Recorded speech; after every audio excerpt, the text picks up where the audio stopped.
just not eating enough. Uh-oh. Are you? Are you really though? Just not eating enough? For what? Enough for what? I don't To make know. me happy?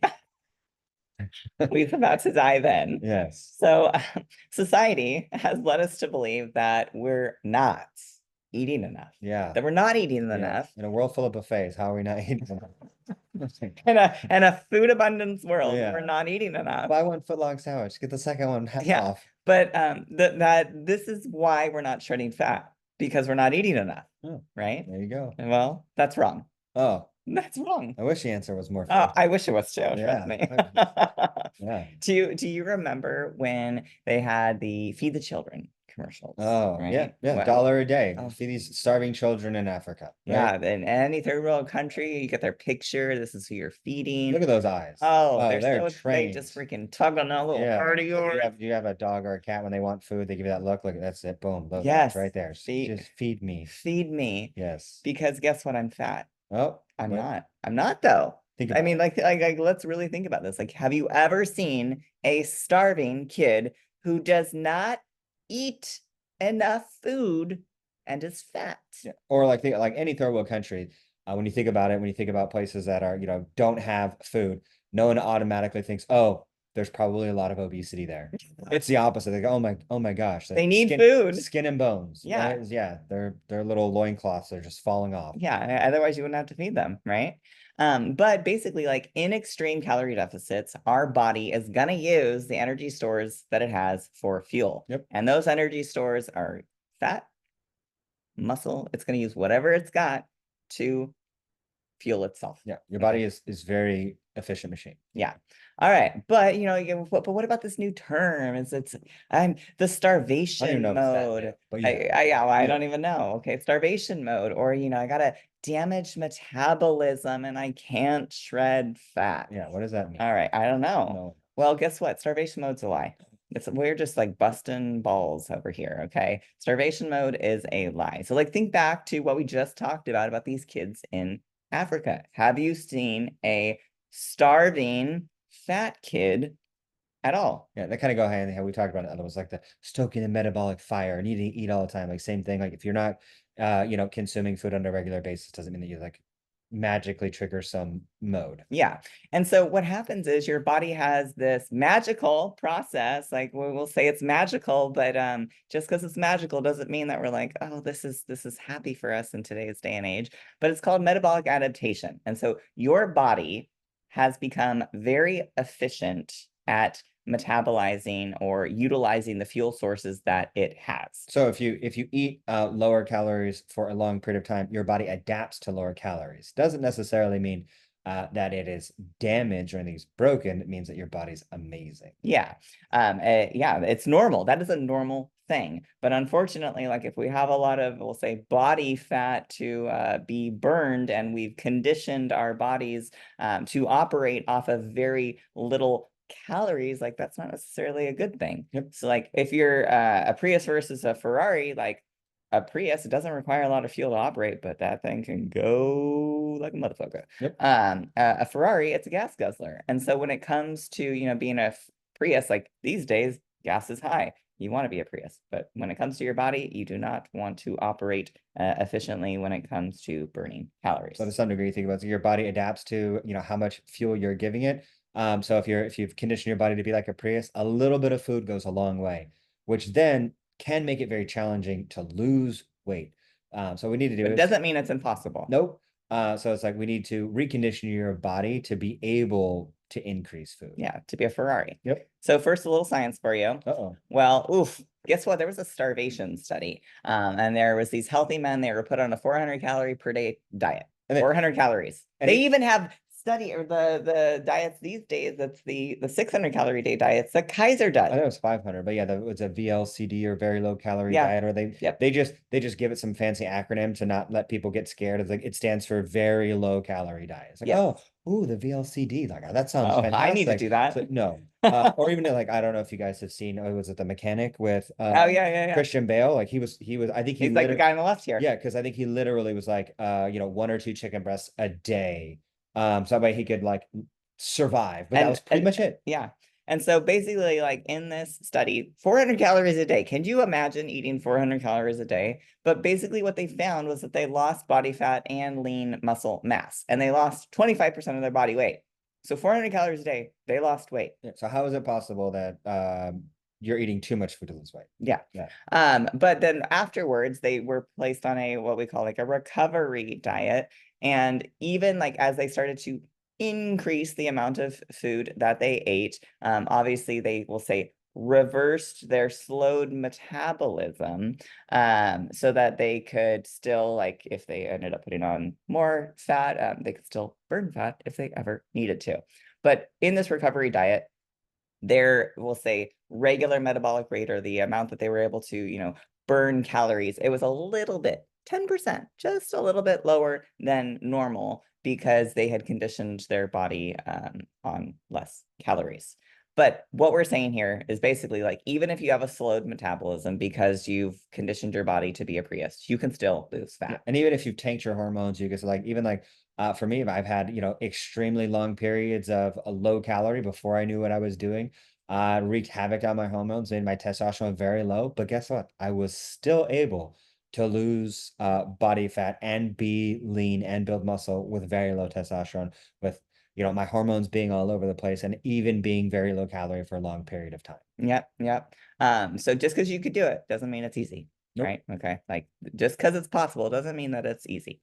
Now you're thinking like, shut the fuck up. I can't live on 400 calories to shred fat. Yeah, you And could. Well, you don't have to. like, yeah, you're right. You're right. Like that's not sustainable. But first, let's do a little bit of food for thought. So here are some common calorie fallacies.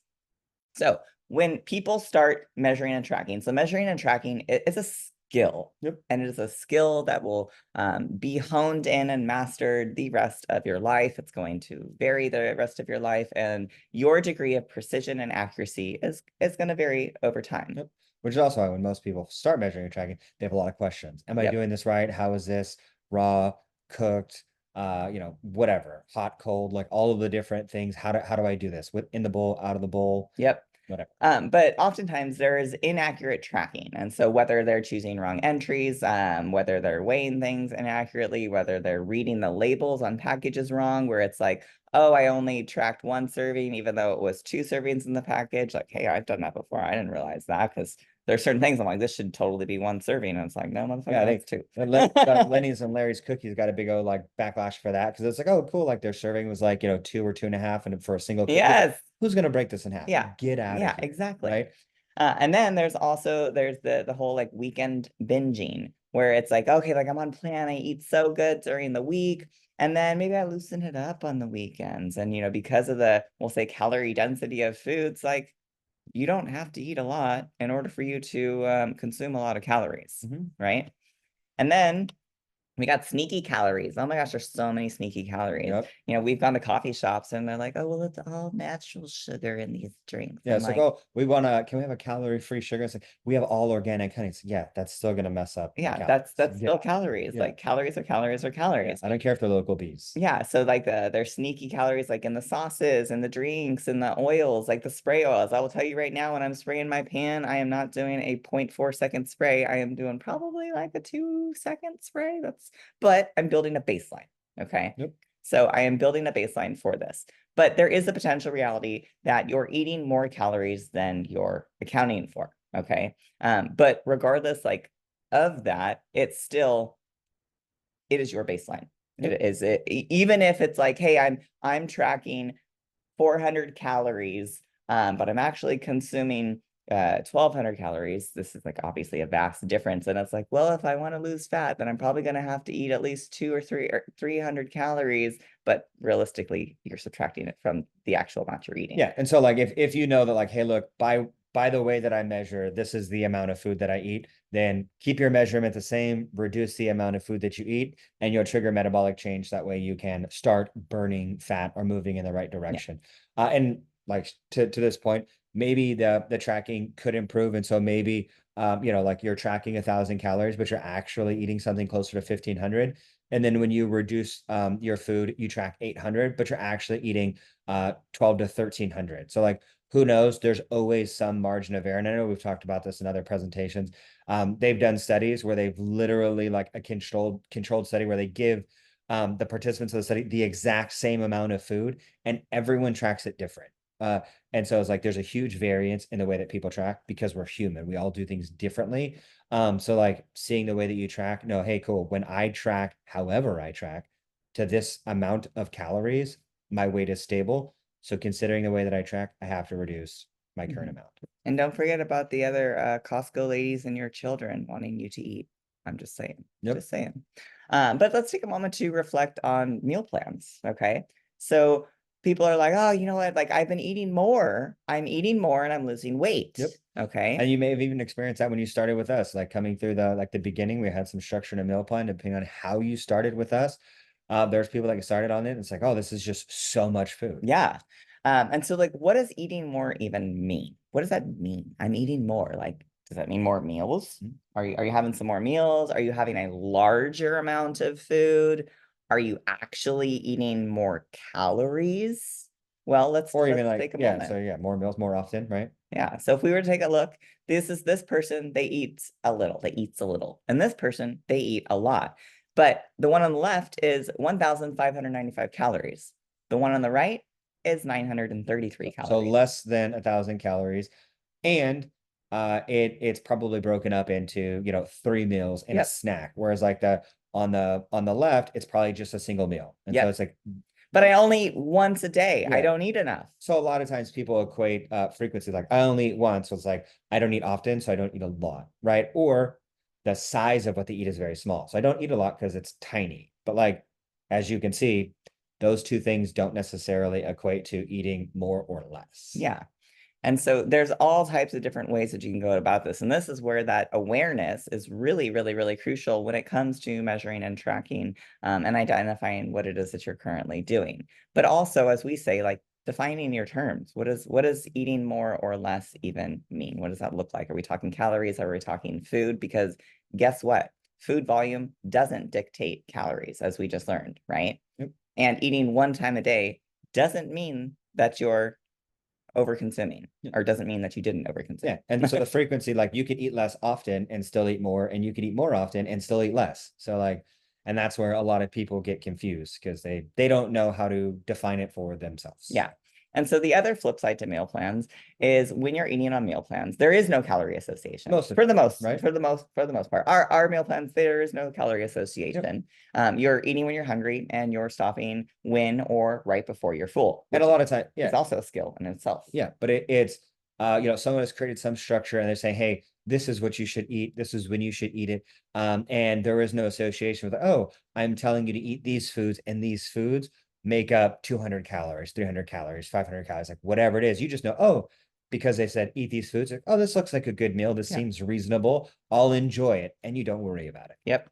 And when you eat on meal plans, there's typically larger volumes of food. So if we were to reflect back on the video we just watched, on the ones on the right, there was a lot of single ingredient whole foods. And those tend to take up more room in your stomach, but hold less calories. And more room on your plate, right? Or they just take longer to eat, right? So sometimes like, oh, like I feel like I'm eating so much because sometimes eating a plate of whole food can be a chore. Yeah, chewing a big salad is a chore, or a meaty steak. It takes 10 minutes to get it down. Whereas like if it's a protein bar that has the same amount of calories, I don't even have to chew. I can just deep throat it and then like move on. That's a skill for him. But when you're eating on meal plans, most of the time when it comes to meal plans, because they are, single ingredient, whole nature given foods, they hold a lot more protein. They hold a lot more fiber. And those two things in and of themselves can make you feel sooner or feel fuller sooner and longer. Yep. And when you increase those, then it's like, oh, wow, like I'm just eating so much. I don't know if I can finish this. But the weird part is that as soon as you start tracking food, the calories become concerning.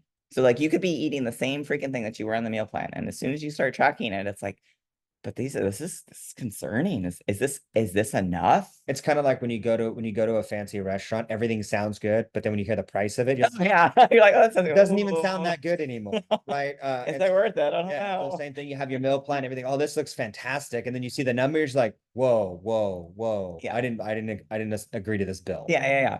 But like, but why is that? Why is it that as soon as you start tracking calories, that it's concerning and that you're worried that you're not eating enough? And this is before you knew the calories, right? Like you're eating the meal plan, like you feel great, like maybe there's a little bit of hunger, but you're like, oh, I'm feeling my body, I'm getting results, it's going good. So why are you second guessing as soon as you start tracking calories? Like why? Now we're gonna take a moment for the naysayers, Uh-oh. okay? So like if you're like, hey, I did track my calories, and I am eating more calories, there is also the likelihood that you were better able to adhere to your calorie Yep. targets. And so a lot of times what happens is when someone well, two things. One, either that you got better at measuring and tracking. So I was like, oh, cool, I'm actually eating this much. So fantastic. Or you're accounting for everything. So now you're including the you know, Costco snack yeah, or ladies. the weekend or whatever, or you've increased your target. You're eating a higher amount consistently, and you're not going crazy on the weekend. You're not having that extra drink, or like you said, you're accounting for everything. So your adherence is higher. So it's one of those things where it allows you to be able to create a more consistent or an actual consistent deficit to be able to move forward. Yep. So what if you're really eating like that little? Like what happens if you're really eating that little? Like how can you actually shred fat, right? And so to shred fat, we've touched upon this before, is you either have to decrease your input, aka you have to eat less, or you have to increase your output and you have to move more. Yep, But it's very important to talk about sustainability. because both of those have side effects, Yep, right? pros and cons to anything. Yep. So let's talk about like if your calories are sustainable, regardless of what the number of calories you are consuming You feel good. says. If you're like, hey, if you were eating off the meal plan, you're like, oh, this is good. You start tracking calories, you're like, I'm worried. Like if it's sustainable where you're like, you don't feel like you're gonna eat your fingers off. Yeah, it's like number aside, if you're like, I could do this, Yeah. then go Then do it. keep going Do it. as long as you can. And when we say as long as you can, as long as your measurements are changing. So like you may not see your weight dropping week by week, but if your measurements are changing, you're looking and feeling better, your photos are looking better, you're able to adhere consistently, then keep going. Yeah, and so that's not like a I can do this for 5 days during the week and then have a like a No, break on the this is weekend. It's not. like, oh, like how can you do this for like, a couple weeks or like what are like actually doing? So not like I just like I can do anything for 3 days and then I got a break. It's like sustainable means like you could potentially do this for the foreseeable future without wanting to kill somebody. Yeah. Switching up your food. So as we had talked about, like focusing on making sure that you're getting a higher protein in your intake, getting more fiber, because guess what? Those also they take more calories in order to utilize And and burn. sometimes even for more protein, it's just the source itself. Like, Yeah, because I know sometimes it's easy, like, oh, just drink another protein shake. Sometimes that doesn't help with satiation. And so if it's like, oh, if you're someone that, likes fattier, cuts of meat, and then you're supplementing with protein shakes, maybe having more leaner cuts of meat. So it's like, oh, you're actually eating, a giant chicken breast versus a couple nuggets of, fatty red meat and then drinking a bunch of shakes will definitely help the progress, or at least you feel better while moving forward. So, more or like more protein doesn't have to mean like a supplement, and yeah, just like food selection makes a huge difference. yep. Move more, sit less, increase your steps, and help with chores, move around, get out, enjoy the sunshine. Those types of things, like increasing that NEAT, is very helpful for increasing your calorie burn. Lift some heavy shit. Yep. And they like those two kind of go hand in hand, but Yep. moving more doesn't have to mean working out more. No. That's literally like when we say that, we mean like move more, be active, go out, do something, Take take a a break from your computer from yeah, working. take a walk, something like that. Have a walking meeting, and then when you are training, be intentional, increase your intensity, lift heavy. Yep. Get your Z's. Mhm. Make sure that you Jeez. are focusing on quality sleep, shooting for at least 7 to 9 hours so that you can recover, stress less, manage your stress, do like breathing, yoga, meditation, walks, Hey, there it is again. talking, journaling, Hydrate yourself, focus on drinking half your body weight and ounces of water, and make sure that you're monitoring your color of the urine to make sure that you are staying hydrated. But basically, the foundational skills and habits that we teach you, those are the things that make the biggest difference when it comes to changing your body. Yep. Now, what happens if the calories that you're eating, they're not sustainable? So what do you do? Well, Throw it out the the window. biggest thing is is really being consistent with your intake. So making sure that you are adhering consistently, that you're consuming an amount of calories that is sustainable for you. You can start by focusing on eating when you're hungry, stopping when you're full, which once again is a skill, and measure and track everything that you're eating and along with your weight. So when you focus on eating when you're hungry, stopping when you're full, like being present in your meals, being the whole like mindful eating, then you can start to gauge like, okay, like I feel good when I eat this amount and track how much is that amount. And then also track like, what is my weight doing? Is it staying the same? When I eat this amount of calories, this is what my weight does.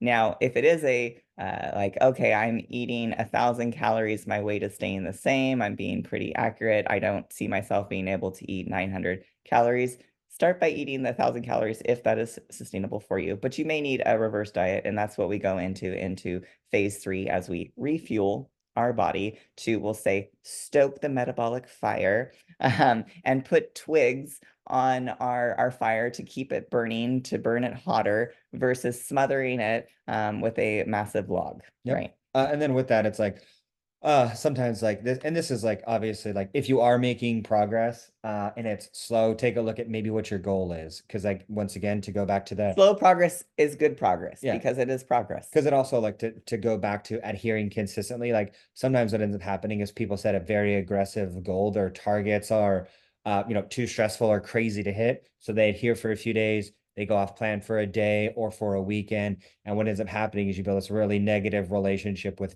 dieting or making progress because you feel like you're trying all of the time and you're not getting anywhere because you're trying to go too fast, right? Where it's like sometimes like okay, like rather than pushing for, a pound or a couple pounds a week, it's like, all right, like I'd be happy with a pound a month, and loosen up the reins, increase your targets. So that way you can be consistent. Like we talked about earlier, it's like, all right, like maybe a larger calorie target and a less aggressive, physical target will help you to be able to be more consistent, to adhere it over a longer period of time.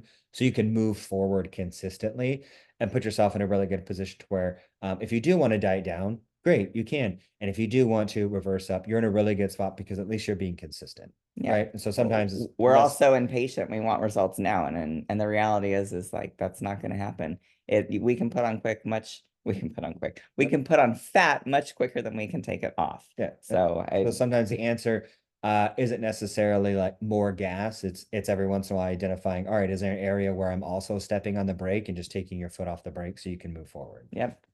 But then also, of course, doing the foundational habits and skills that we talked about. So, like being consistent with your intake, focusing on increasing the amount of protein and fiber that you're eating, making sure that you're getting your steps in, strength training, focusing on water, stress management, sleep, all of these different things to just really help you repair and to feel better emotionally, physically, spiritually, all of those things. But in conclusion, starvation mode, aka damaged metabolism, is a lie. But metabolic adaptations do occur and they are there to protect yourself from starving. And so maybe you've made yourself into a Prius. And so while it is or may be harder to lose fat, it is not impossible. And it's also reversible, right? Yes. So like metabolic adaptation when you've dieted down for anything is reversed when calories start to go back up. So even Yep. if you are in a situation where you've conditioned yourself to be efficient by changing some of the things that you do in the foundational skills that we have will allow you to be able to restore your metabolism. Yep. Food volume doesn't dictate calories, and eating only 1 to 2 times a day doesn't mean that you didn't overconsume. And calories are too little. So calories are only too little if they are unsustainable for you to adhere to, like realistically. But if you have questions, be sure to submit a burning question or apply for a breakthrough session.